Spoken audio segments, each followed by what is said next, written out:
Good morning, everyone. This is episode 30 of Around the Coin. This week we had guest speaker Joaquin Ayuso de Paul. He's the CEO and co-founder of Kuapay, Kuapay. They are one of the most, I should say, they are one of the most, not underappreciated, but they fly under the radar like no one else. This is an amazing story of a group of guys who started a company in Spain called 20. They grew it to the number one trafficked website about 10 years ago, number 3 in Europe. Their server racks were so intense. They had their own sort of side company just building these. It was an amazing story. Sold the company for $100 million. It was the equivalent of Facebook in Spain, basically. Sold it for $100 million, 83 million euros.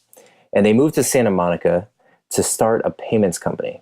Bold ambitions, sort of in hindsight, you could say the unrealistically high aspirations, but they had tremendous success, and they did so with a very unique business development strategy of going to Chile first. So they would go to Chile. They went to Chile.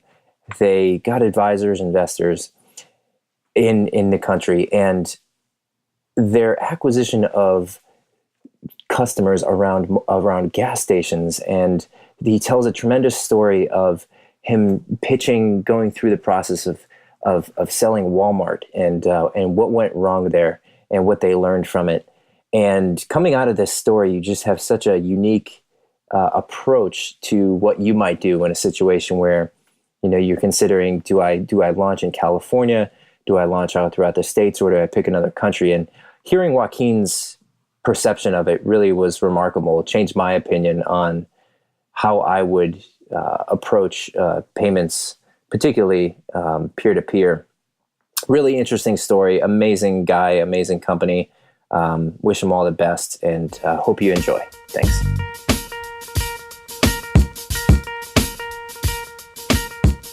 All right, good morning, guys. Today we have Brian Romley and Joaquin, the CEO of Kuapay, on the show. So welcome, Joaquin. Thank you. Good to have you guys both on.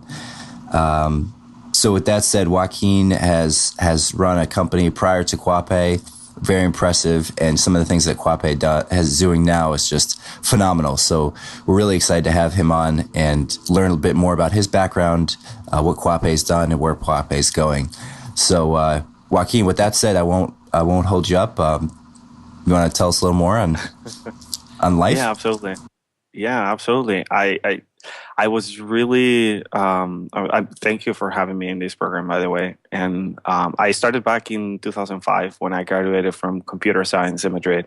And another fellow of my university came back from Harvard, and they showed us this thing called Facebook. The Facebook was named on the time. And we were really excited because we really wanted to put that in Spain, but we realized that it wouldn't work as is in Spain. In Europe, as contrary as in the US, not everybody migrates to study in university. So your friends remain from the younger ages, from your neighborhood, your school, and not only from university, while Facebook was fully centered on university. So we set up a different set of private rules. You couldn't enter in 20 unless you were invited. And therefore, we got this huge community that started growing really fast. We got a quarter of the country just running through our network, and we became the largest internet website of Spain and the third of Europe. We were like literally racking up servers, as we were commanded before, with our own hands, like 50 a day we were racking on one time. Wow. It was crazy. Wow. And thankfully, Telefonica got really interested in our network of users and decided to buy us up. And with that, I came to the US and started my dream, which was to basically commoditize payments, mobile payments to the world. And phones were ready. And we started working here in Santa Monica. And over that time is when I met you. Mm-hmm. Well, why did you get, this is Brian here, do you get drawn to payments? I'm always fascinated by what brings people to this world. So we had a huge interest in what the social credits would bring, because we wanted to reward our users by using the social network and therefore becoming even more viral. and we were getting ready for the internationalization, and we knew that we needed to drive more interest into the users to invite more friends and get more people in. So the 20 credits, we were calling them, wouldn't be useful unless you could use them outside of the internet. So my obsession all the time was, how can we allow stores to accept these credits? And mobile phones came in as a factor because they're digital. Our social network is digital, so it made total sense. But in the time, the smartest phone we had was the iPhone 2, which wasn't that smart on the time. So Yeah. it wasn't reliable enough in terms of security. So we decided to postpone the project, and we never took it back. But it kept running on my head. How could we actually put payments on the phones? Because one of the things we understood with the 20 credits, putting them on the phones and then on the stores, is that people that were 16 years old, 14 years old, that didn't even have a banking account could actually pay at a store electronically, and that would give a lot of advantages to these people. So when we started Kuapay, our mission statement was always how to commoditize electronic transactions. And like you can see credit cards, right, and debit cards. They only cover 7% of the world transactions. That's nothing compared to how many smartphones are in the hands of people. 20% of the population already has a smartphone in less than 6 years. So there are some caveats for the electronic transactions to happen that we try to mitigate with virtualizing electronic transactions in the mobile phones. Now, do you see the world, obviously you're coming from a much more international standpoint than most U.S. payment companies, startups. Do you see the world differently? Do you see the United States and different parts of the world, Spain, et cetera, as a different sort of market, or is it just uniform? Or will it become uniform?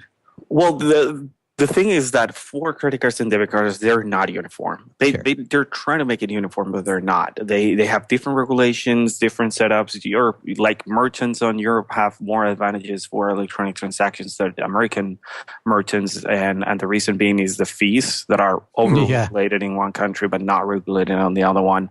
The Dublin law, for example, actually is helping towards that direction. But the reality is the following: a person from Ecuador does the same amount of transactions as a person of the US. The difference is that one does it on cash and the other one does it on credit cards and perhaps with higher tickets. But the reality is that you still buy your bread, your milk, and you still buy clothes, and you still buy things out of different merchants, and those transactions are still happening. So in terms of payments, everybody does payments everywhere in the world. There is no difference at all. So if you find a way to unify all those into the same idiosyncrasy, you then are going to really help to ease the flow of this money. And the minute you electronify the money, you're giving a lot more advantages to battle crime, battle fraud, help the users. A farmer that's really inland in the farming world that doesn't even know what a bank means now has access to actually get a microloan and buy equipment to double his productivity, and therefore being able to hire more fellow villagers and thrive on selling their product. And that's just by accessing to a small microloan of perhaps a couple $1,000s. So the thing is that electronifying the transactions and the money actually has more advantages for the people and the product and the markets than what we think of.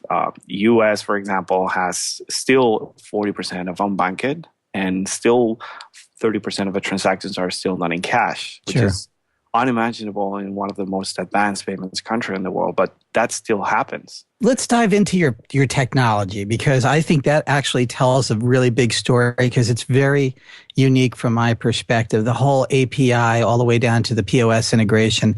And maybe let's do it from a very simple way to explain it, and maybe we'll get into some of the complexities.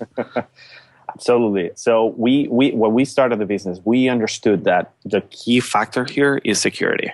Sure. You cannot put a credit card in a phone unless it's secure. So that was the holy grail of our product. We decided to create this system where our thesis is neither the phone or our own servers are safe to store that information accessible to either us or the user itself alone. So we created this vault system that now everybody's using it for their Bitcoins. But basically what it makes is it resembles what the bank vaults are. you cannot open the vault on this unless you have your key and the bank has its key too. And then we added 2 extra keys to that, which is the POS key and then another key we put in place that is a dynamic key. So that makes virtually impossible to actually being able to hack that information. I got to stop you there because that's really innovative. What made you come up with that sort of paradigm? Because that's quite outside, and like I said, like you said about Bitcoin and stuff, but that's quite outside the mainstream of payments thinking. Quite unique.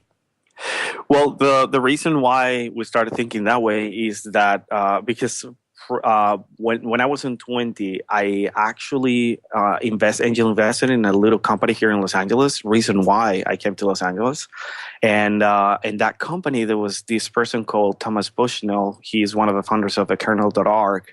Oh. And he was praying all the time into a technology that basically would give back control of information to the owner of information, and that really got into me. I thought truthfully through that statement, and I thought, like, that is true. So like, if you, so Joaquin, I think what's fascinating, and what I'd love to just touch on is, what did you guys get from 20? Because obviously you came in as Spartans, right? You guys had capital, you guys had expertise, you had experience, and knew the problem.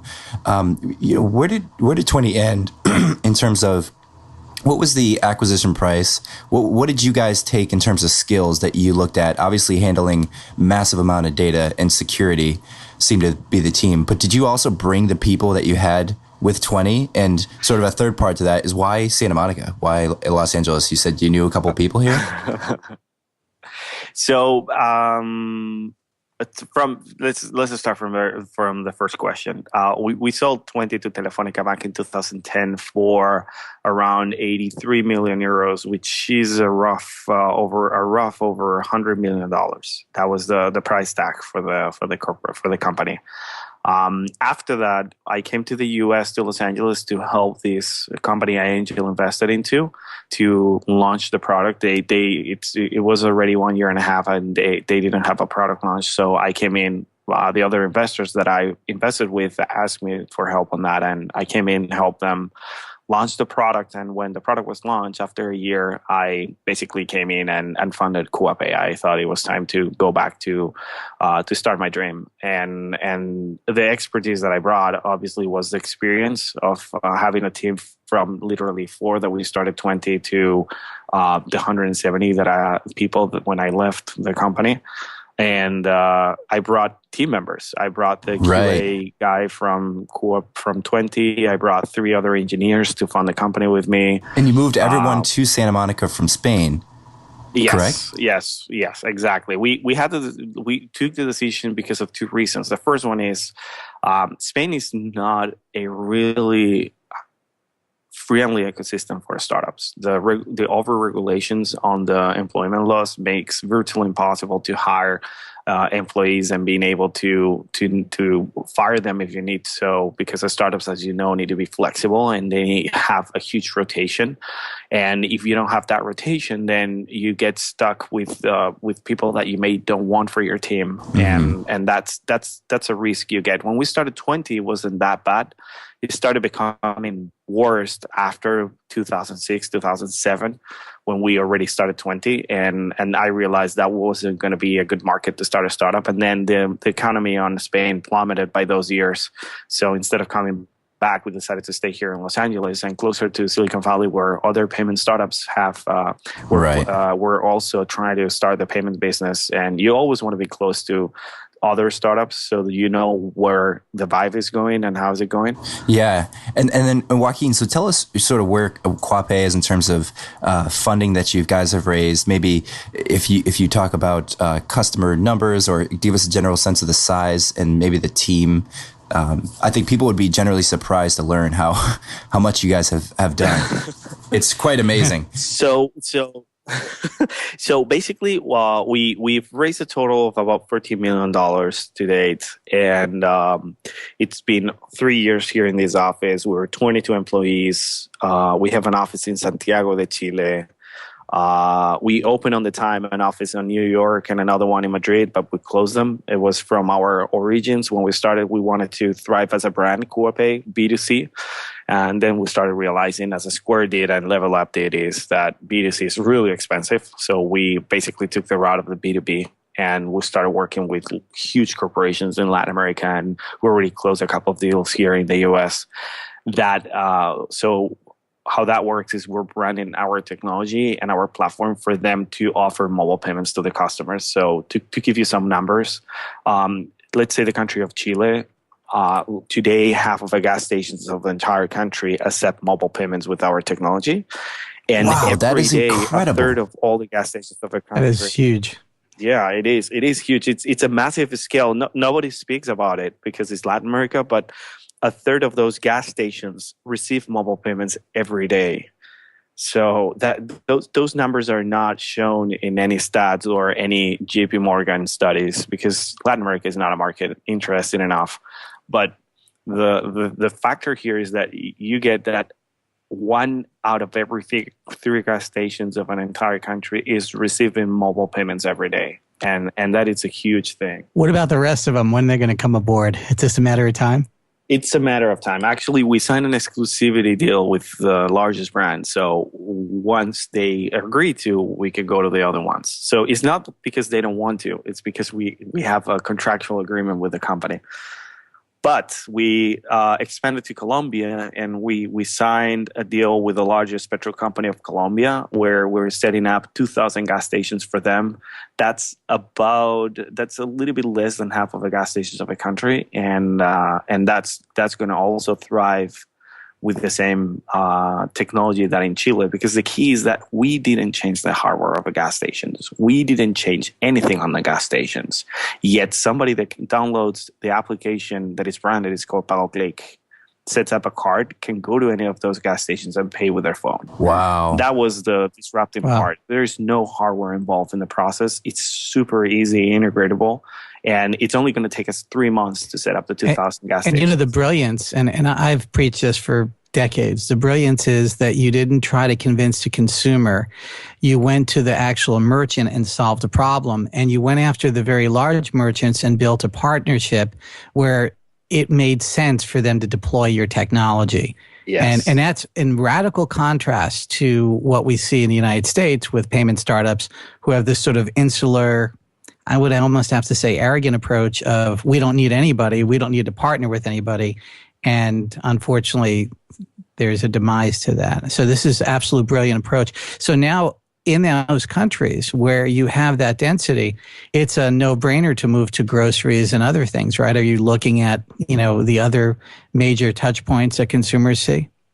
Well, since we have the only working and viable mobile payments ecosystem in all Latin America, basically we're not only looking for other merchants and big brands to join, but they are the ones requesting us to join into the network. And I love it. Wow, that's here comes amazing. the key, is that we never licensed the software. We licensed the use of our technology. So Kuapay network remains the Kuapay network. So all the nodes that we have worldwide are interconnected, and you can go with an American card and pay at those gas stations in Chile, and the charge will be done properly and rerouted properly to the right processor, and you wouldn't have to worry about fraud situations. And then that means that we can plug even new forms of payments, and that's another conversation we could have later. But Bitcoin. These exactly, the petrol company already asked for Bitcoins, and that's gorgeous. or Stellar. I mean, this type of thing is phenomenal, and the fact that I've known of your company for quite a while, and Mike certainly has brought it up, but the thing is, you have general conversations, like you said, with analysts and quote unquote experts in the payment industry, and they just glance over at Latin America. They'll look at M-Pesa in Africa and just hold that up, and not even know your story, not even know the strategies and technologies that you're using. Now, I got a quick question. I think we want to really bring this heightened up. The underlying payment vehicle can be a debit card, credit card, or checking account. Is that correct?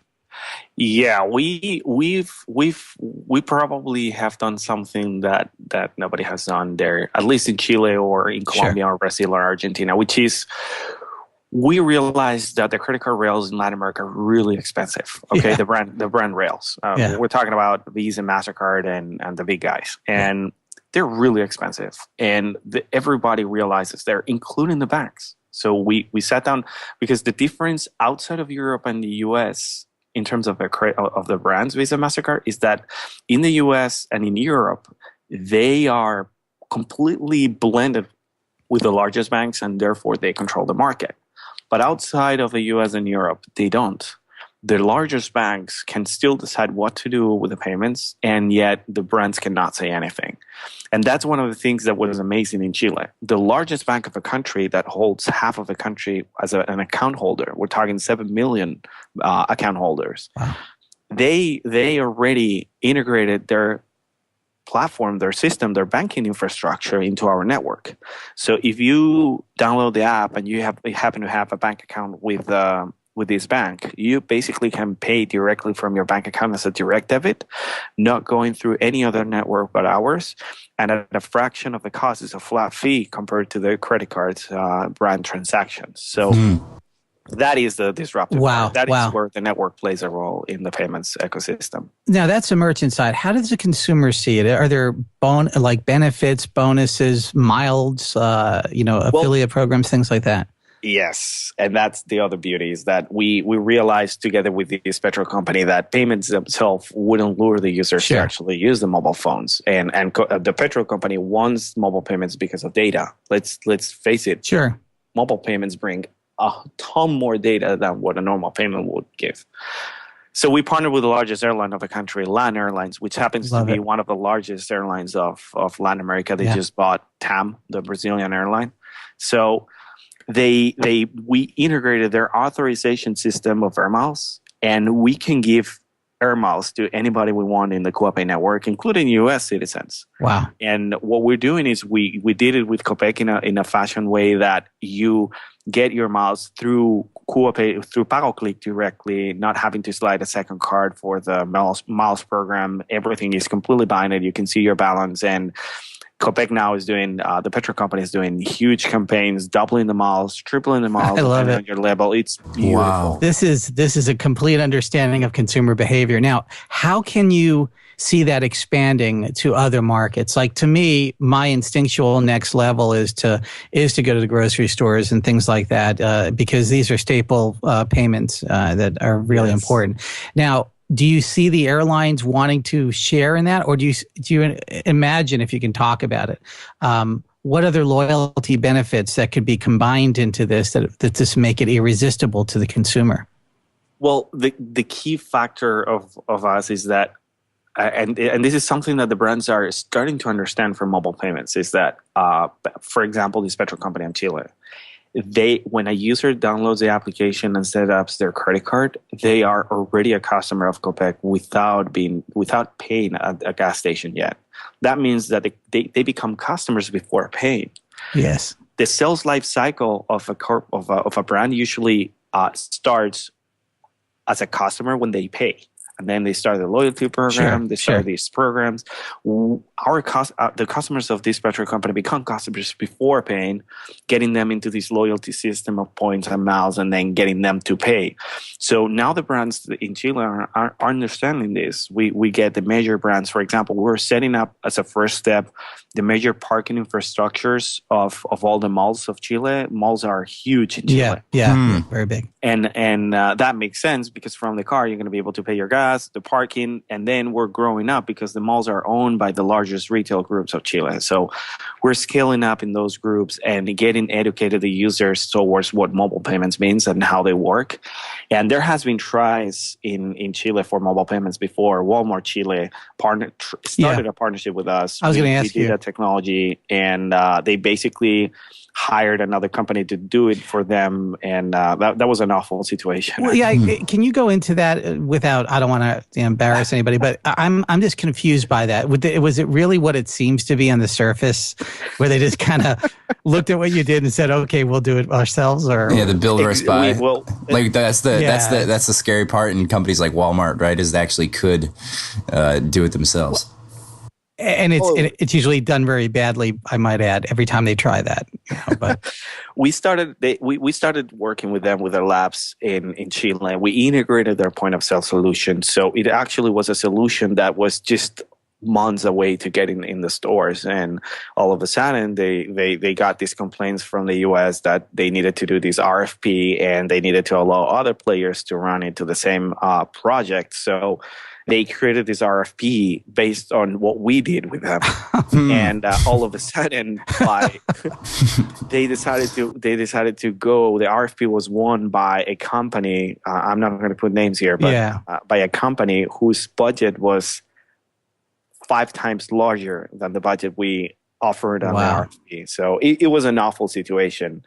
And they launched, they deployed, they did a huge marketing campaign, and it sunk as it thrived. It never worked. Yeah. So now they're sitting there with no solution, right? Just kind of with a really expensive solution. And now, because we're working with Visa and MasterCard in the country, we are integrated with their core processing systems.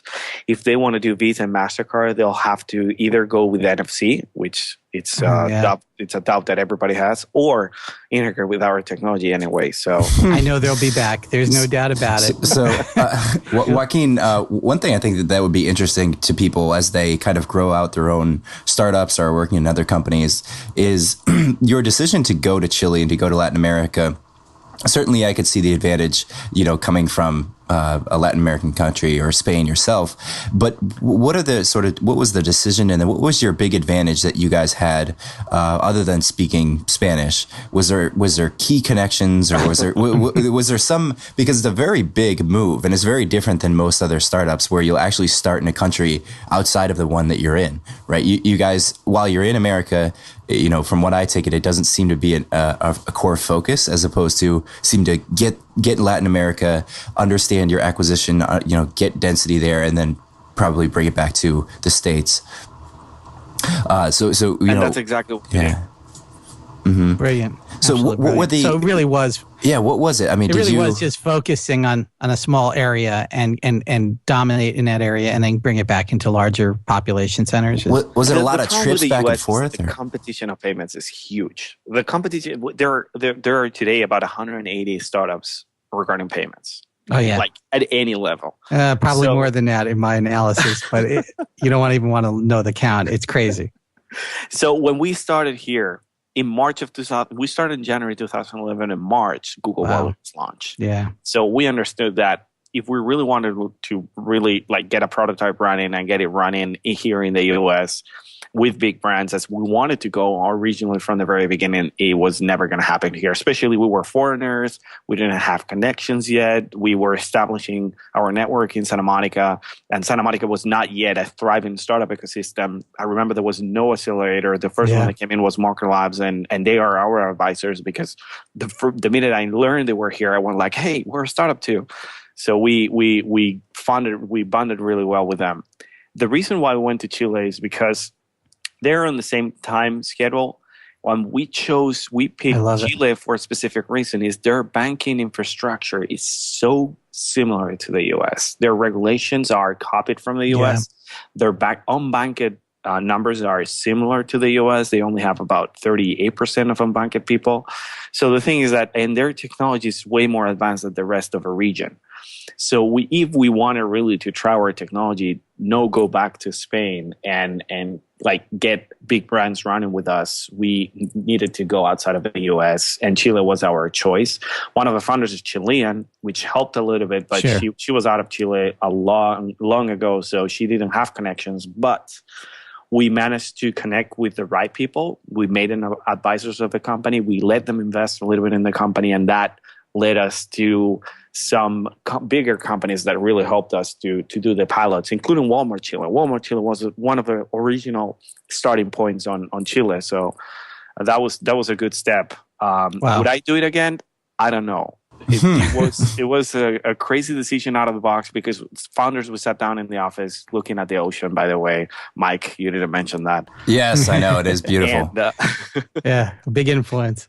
It is, especially for bringing talent. And we sat down and we decided, with Google Wallet, we decided whether we return back the money, we didn't spend that much. Let's return back the money, come back to Spain and try something different, or let's think out of the box. What can we do? What is out there that we can do? So the option of Chile came out. One of our partners and I went down to Chile to try it for a week and see what would happen with the little connections we had, and it was amazing. Everybody really wanted to try mobile payments, and the resonance of Google Wallet arrived there, but they saw like, okay, we're in Latin America, so this will arrive in 10, 20 years because everything arrives so later. Yeah. But yet there is this company here, this is a cool California startup that wants to do mobile payments. Let's try them. It's not going to be expensive. It's going to be really cheap. Let's learn mobile payments. So everybody in Chile learned mobile payments with us. And that was really, really beautiful experience. So speak to the demographics. Yeah. One quick. Speak to the demographics of your common user in Chile. What's the male, female, average income? Do you have some of the demos that you can speak of? Well, the thing is that because we work with big brands, that information is kind of like private. But we do have that information. Do you have any gut instinct that you can speak of? Are they primarily young, or are you seeing across the board? That was my gut instinct that there will be young, higher end right? people, and we were wrong. This is what I've been telling people for a very long time. See, that's why you're successful. See, I think the biggest formula mishap in the startup world is to try to get millennials and 20-somethings interested in something, and then it will go viral. Because that's how Mark Zuckerberg did it, right? Yeah. But payments are exactly the opposite. If you can get an older woman, unfortunately, and this is not sexist, it's because older women are practical and pragmatic. If they've raised a family, they are really great editors at removing a lot of the fluff in getting things done when it comes to money. And if you can convince that group, you're going to be doing exceedingly well. And not just women, just older people in general. That's really your benchmark, and that's what happened in Chile. Yeah, that's exactly what. So now the interesting part is, if you are able to share that demographic with potential merchants, larger retailers, you are going to marry them to what I personally believe is the bigger wallet of anywhere in any country. Families, if you have a traditional family, the woman controls for most of the family's life a vast majority of the wealth of that family. They make most of the discretionary purchases, and they decide how those purchases are going to be paid, which is why checks are still being used in the United States, by the way.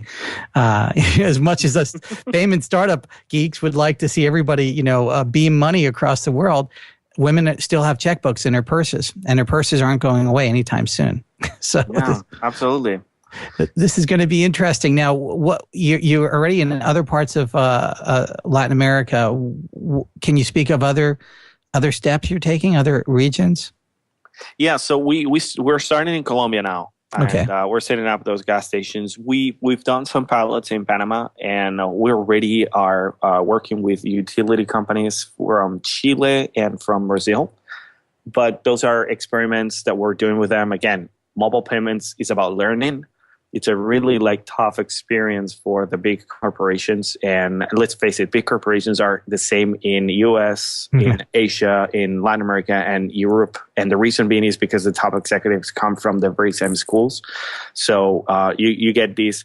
For instance, we're working with this petro company. The top 5 executives come from U.S. MBAs and U.S. universities. They're Chileans, but they come from those places. So Sure. They share the same idiosyncrasy than the U.S. corporations. And they want to learn. They first want to learn. So what happens is that what usually happens with us is we do a pilot with them, and then they go okay, we've done the pilot with you, we've learned, and now we want to do it ourselves. That's what happened with Walmart. And yet they don't get it. They still don't get it that it doesn't work that way. We have such intrinsic in our DNA, and we've learned so much from our other pilots that they don't understand that what they're trying to do is not going to work. Why is that? We let them do it. We let them fail, and then they come back. They come back. Joaquin, is their core motivation cost savings? Why do they? Because I look at it and I can easily see that across the board. I think it's control. It's worse than that. It's control. It's invented here and not elsewhere kind of attitude. It's worse than that. It's really more simpler than that. It's about ego. It's about ego, yeah, control. It's about the medal that the manager puts on his shoulder against their managers. It's not about control. It's not about having it on their own core. It's just about the reason of a top manager talking to the decision maker saying, how the hell these younger guys can do something that your team cannot do. And then you get into these ego collisions with the companies. It happened to us so many times, including in the US, that I already believe that it doesn't mean anything against it. It's not about the core philosophy or strategy of the company. It's more of these little details on the management. It's everywhere. It's everywhere. Horrible. Yeah, and as you move up, and you make a really cogent point, is as you move up the chain of command, you do find in major corporations that it is pretty much an elite club. There's only about 5 universities that really staff a vast majority of the C-level of any international corporation. And the language and the narrative is relatively similar. And the thing is, you've been able to break the code to a certain level. And a lot of Silicon Valley startups are so on the other side of this, which is bizarre to me because a lot of the VCs that advise these companies clearly know this, but it seems like they almost want to take their suits and ties off, put them in a hoodie, and get them to look like they're more, like Zuck than they are really. And somehow to create that narrative. And what it really does is it's a miscommunication with corporations. And the easiest example I can show, not to hurt anybody's feelings, is Square and Starbucks. That was an entirely misunderstanding of cultures and aims and means. And it very much could have been a story like you're presenting here, but it turned out to be not such a good story. A young company showing great technology and great promise. Instead, it really misread what was really going on there. So I think you've organically found the secret sauce. Now, the next question is, what market is similar to South America that's next? In terms of payments? Yes. The U.S. The thing is that the payments are not that different. Exactly. The difference is that now that we have background, now that we've worked with corporations that are 20, 30, $50 billion revenue a year, now that we speak the language, as you said, and now that we have this knowledge about how a sales cycle to these big companies are, U.S. is not it's a challenge. It's not anymore an impossible thing to do, and that's what is working right now. We're working with a local bank. We're speaking with them, and they've already agreed to start piloting our technology.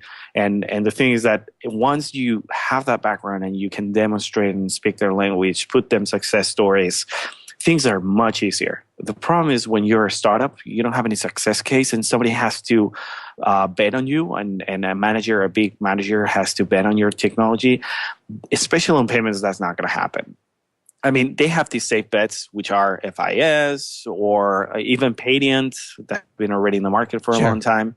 And they have you, which are these new company from foreigners based in Santa Monica, and you never know what it's going to happen, and they don't have like a big footprint. What are you going to decide? Well, obviously, you're going to go for a Paydiant, especially if you're going to pilot something. Sure. Right? Now, like a question. Speaking of fuel dealers, you're familiar with Mobile Speed Pass system, right? Oh, yes. Okay. So Mobile Speed Pass, one of the oldest virtual payment systems in current use. The funny thing is, some of the same things that made this so successful for you in Chile is exactly why mobile did what it did. Mobile, a lot of people thought mobile put Speed Pass together because they wanted to cut out the credit card fees. That is definitely one of the reasons. The original premise of Speed Pass was to tie an ACH checking account to the Speed Pass. But in reality, that quickly shifted to payment and debit cards, and that relativity was gone.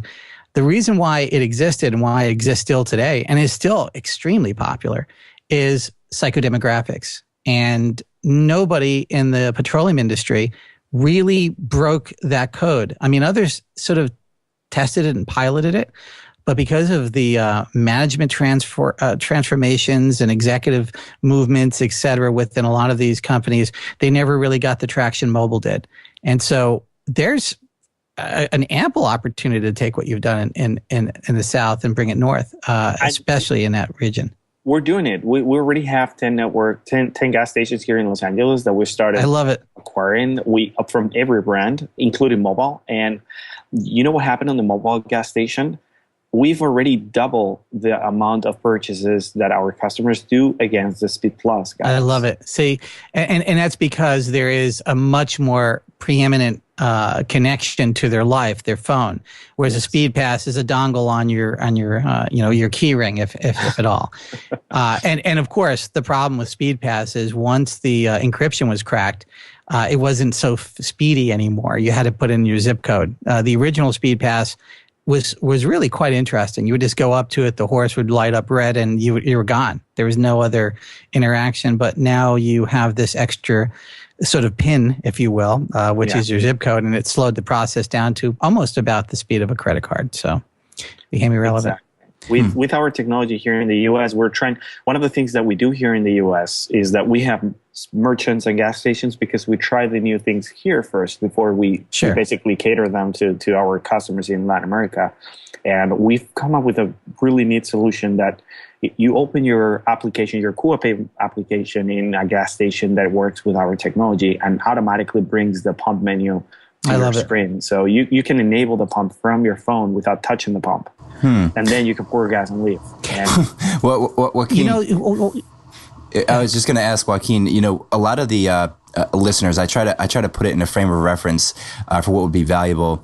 And one thing I know as I hear your story is what are some of the things, or what was some advice you would give to a company where they're considering going international, but they don't quite know how to do it? You touched on the fact that you got advisors and that opened up a world of opportunity, but that really seemed to be the key. That really seemed to be the magic sauce, as Brian called it.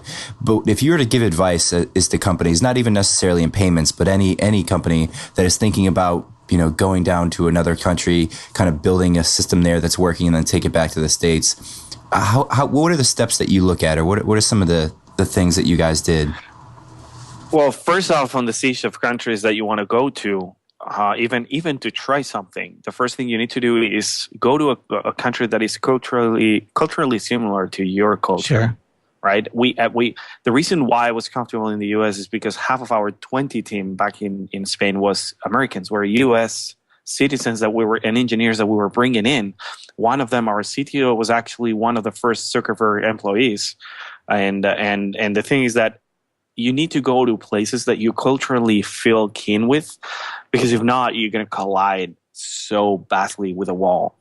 Because culture means a lot when you speak to people, and you need to connect to them if you want to sell them something or you want to buy them into something. And that first siege is really important. If you want to get out to another country, you have to feel culturally comfortable in that country. And after that, there is a set of decisions you need to make, like what connections do you have, what connections you can have, whether it's family, friends, friends of family, cousins of friends of cousins and families. I mean, everything matters. And then without going just for a week or 10 days, which is not a really expensive trip, you will never know. So if you're sitting in your desk, you already have 2-3 countries and you don't know what to do, my recommendation is, hey, visit the 3 of them. Mm-hmm. Literally, stay a week on each of them. It's 3 weeks of your life. You're not going to die of it.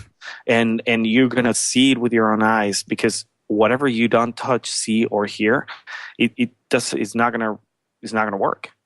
Yeah, and I would advise anybody, if they don't have friends or family in a particular country, is get down to the root of living out there. And I'm not even saying Airbnb. I'm saying, literally, get out there and really live the way people live. If you can't get that relativity, it's going to be so very hard. But I got to switch channels, because I got to really praise you on this. The consumer experience in my tests of the way you spit back POS data. What drove you to do that? Because nobody else in payments is spitting it back quite the way you are. The exact purchase and everything you've taken during the transaction. I find that interesting. What led to that thought process? In terms of what? When the consumer completes a transaction, right? Yes. Most of the time, if you see the Squares of the world and other wallets or failed wallets, it would just say thank you, and you would sign and be done with it. You're actually taking obviously live POS data and giving it back to the local phone, which I find fascinating. What led to that thought process? Because I think that feedback is quite unique and informative to the consumer. The reason why we did that, and we're still doing it, is because we understood how a purchase happens. So even with cash, when you give cash to somebody, there is a validation standpoint mentally and visually and experience-wise that you already gave them money. When you pay with your card and you slide it and you get the receipt, or you sign the receipt and you get another one with a confirmation, that gives you the tranquility that the transaction went through, you're okay, you can leave, right? So we thought that we needed to actually go through that same emotional process. If we really wanted to get the mainstream going into our technology, we couldn't just do a full seamless situation, Uber-like experience, because people are not ready yet for that type of experience. Do you really think they ever will be? Because of the psychological, I mean, Uber works because really when you leave the door of that car, you're concluding the transaction to a very psychological level. Like pay with your name and Square Wallet, for example. The problem, there were multiple problems, and there were ways to fix it. They never listened. They just did it. Hey, this sounds cool. Let's just do this. But there was never a psychological. Validation that the transaction was complete. I did. It was now 17 studies where I empirically just observed. I researched it. I looked at these transactions right there at Sightglass Coffee, Jack's Coffee House, where they were really premiering this technology, and I watched the puzzlement of both the worker and the customer on whether the transaction was complete. There would be this interaction of about 12 to 15 seconds over almost every transaction, even a regular customer using it. Are we done? Yeah, are we done? Oh, let me check. Oh, yeah, you're done. And you don't ever say that when a credit card is done or cash is done. You know it's been finite and complete. And something that base, all of us technologists can lose touch with that base. And there's a lot of psychological things that play out in transactions. I've identified over 700, unfortunately. You can break them down to really 60. But those 60 different points need to be addressed. And what's just fascinating is that you organically found those a number of those points in that feedback mechanism. So I really want to... we have a really beautiful anecdote about that proves and validates every of those points that you mentioned. We didn't have that feedback on the POS. It was just a visual feedback of an approved. And then we hired an employee, and the first thing he said is, what would be cool is that the actual POS will make a noise. So both merchant and consumer will actually understand, okay, this is done. And once we put the noise in, the average transaction time was dropped by half. Yeah. So the thing is that these little things that you don't fall into, like you don't understand at first, are the ones that make the difference. Is because the experience, that's the key. The experience of how you do the payment is what makes a difference. Yeah, I call it empirical praxis, and that's where you're actually going out and you're living through the eyes of the merchant and the consumer and throwing away your biases. And, you know, I come from a science background, and the biggest thing that you do as a researcher, as a scientist, is try to minimize, you can as a human eliminate, but minimize your biases. And as technologists, we're always biased to, wow, this is cool. This is the latest technology. And so those biases actually define the product. And then we force consumers to fall into our mindset rather than the gravity that normally takes place. Gravity is editing. It's an editing process. We use payment cards in the US because it's all other things were edited away and it became that. And perhaps payment cards will be edited away to smartphones if it's done through a gravity process. And it's just, it can't be done backwards. So I really got to praise you for that, because I've seen nobody really work in that direction. It's always, let's edit it down to the simplest element and let's just say payment done or thank you. And the consumers walk away puzzled. Joaquin, One thing I think that would be interesting to kind of dive in while we all are here. If we broaden the conversation, I'd love to hear your thoughts on other companies, other technologies that you're excited about for the future, whether that's forms of cryptocurrency, where those could go, whether there are other major payment companies or other projects and things that you see going on that you think other people may or may not see, things that kind of get you excited. What comes to mind? Well, we've been so lucky and blessed to have, for example, investors like Myron Scholes, the guy from Black-Scholes Formula, backing us not only as an investment but also advising. And also, I had the chance to get connected with one of the members of a Bitcoin Foundation. You start to grasp that this cryptocurrencies movement is not about the currency itself. What these cryptocurrencies are creating is a new financial language, a new financial structure. Let me give you an example. As of today, when let's say you have a bond, you buy a bond, and then you get your money back after X amount of time, and that has to be managed by people. There is a lot of paperwork going on. Literally, if you grab the Bitcoin blockchain technology and abstract it from Bitcoins and you bind them to bonds, shares, like instead of one Bitcoin is a share of a company or a bond of a company, that will basically streamline the process so much that literally your bond becomes a program that can be even transferred in real time to somebody else, or it can be bought and sold in real time. It can be done in real time. There's so many intermediation in the financial products today because there is no technology that can solve that problem, that the blockchain technology from all these cryptocurrencies are the ones that are really going to make the difference. That's why all the debate about, Bitcoin is so amateur, especially when you see regulators trying to regulate it as if it's just money and not understanding that the money just happens to be part of, what the container is carrying, and the blockchain is a container. And so it's like trying to regulate envelopes. It's not the envelope, it's what you put in the envelope. It's a good analogy. Exactly. Yeah. Figure this out. Fraud on the financial world happens because there is a gap between when the fraud happens and when the regulators realize that it happened. Exactly. When you have an automated form of financial language programming or technology like the blockchain, fraud cannot happen.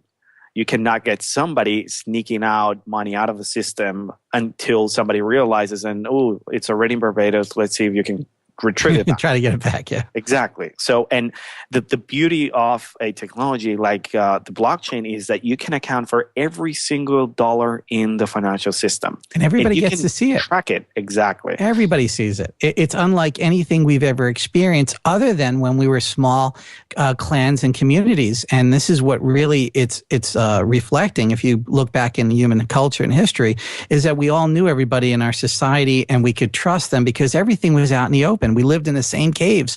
We knew everybody's habits. The same thing is going on with the blockchain. Now, it's synonymous, but not anonymous.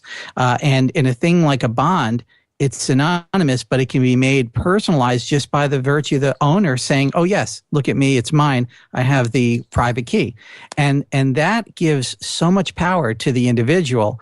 And it doesn't eliminate banks. It doesn't eliminate financial institutions. It radically it changes and inverts what they're about, Oh, completely. The key here is to understand that banks are not going to leave us for a long time. They're going to stay there for a long time. And we want them there. The whole structure works with them.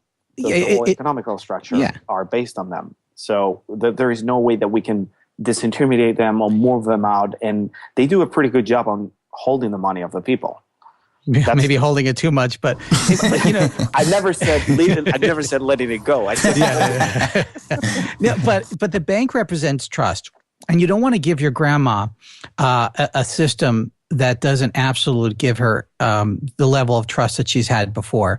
And again, trust is an ephemeral thing. It's like anything. Just a belief of money is a belief in a trust, and so you need some mediators to help create the trust. There are fractions within the world of blockchain advocates that would say that blockchain in and of itself is the trust. And I don't see human beings ever getting down to that level. That's it. You need these other parties, but their roles are going to change. And they're going to establish new dialogues and communication channels with their customers, or they won't be, that form of bank won't exist anymore. I mean, as it is, most of us interact with the bank by, the first 3 feet of their front door. We don't go the 6 or 10 feet inside the bank anymore. And there's a lot of reasons for that. And most bankers really don't want to deal with the realities of what that really means. It's an amazing new market that is going to flourish in the next 5-10 years. It's not going to happen in 2-3 years. It's going to take time for the banks to understand how this blockchain technology works and how to use it in their own advantage. And once they use it in their own advantage, it's going to become a mainstream because they're going to be the ones offering to the customers, and the trust factor is going to be there where your bank is actually offering you something. So do you ever see yourself becoming a money transmitter? Because you are in Latin America. There's a lot of expatriates. There's people that work in the United States and coming back and forth. I see it as a possibility that that's an easy entry for you. Well, we're working together and closely with banks in Chile to do remittance with Peru.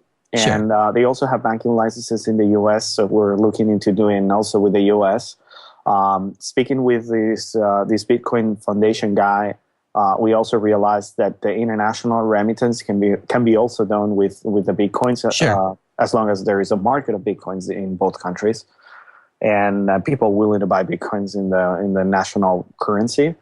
But the thing is that in the end, everything comes to the same place, which is you always will have to work on the currency of a country you're operating. Always. And with the regulations and with everything, it's been thousands of years of evolution that you're not going to rip off in just 5 years, because the Bitcoin is the cryptocurrencies are just that. They're the first step towards, it's what radio meant to the internet. It's the first step. It's one-way talking. Then when people realize about the blockchain, there's going to be this two-way talking, and eventually people will understand the advantages of using the blockchain. Like literally, a mortgage on the blockchain will be ideal for a person, because if you want to sell your house right now, you have to go through a hassle of problems. Or fractionally sell your house. Let's call it a loan. But I mean, realistically, the fact is anything of value can be fractionalized and crowdfunded or crowd supported to a level that finance has never seen before. It really is almost an unfathomable revolution. And I think 100 years from now, we will see every aspect of finance different. And obviously that upturns Wall Street, it upturns banks, it upturns a lot of social order and things that we call governments today. But it doesn't mean it's the end of something. It means it's the beginning of something, that's really what it is. Okay. So it was an amazing conversation, by the way. I really was amazing to have a conversation this interesting. Yeah, absolutely, Joaquin. It was really a pleasure to have you on. Just to hear the story is amazing. Wish you guys all the best. With that said, give us as kind of a closing thought. What are you guys looking to do in the next 3 to 6 months? And then what would be helpful to you? If there's a listener on the show, whether he's an executive at a bank in some country, a VC, people looking to work for your company, what would you kind of give as a overall thought on where you guys are going and who you're looking for to potentially join? Our vision still remains on commoditizing electronic transactions. It's where we are. It's our core. It's our DNA. And we're partnering with the banks and financial institutions to do so because they are the ones that actually will make true that dream.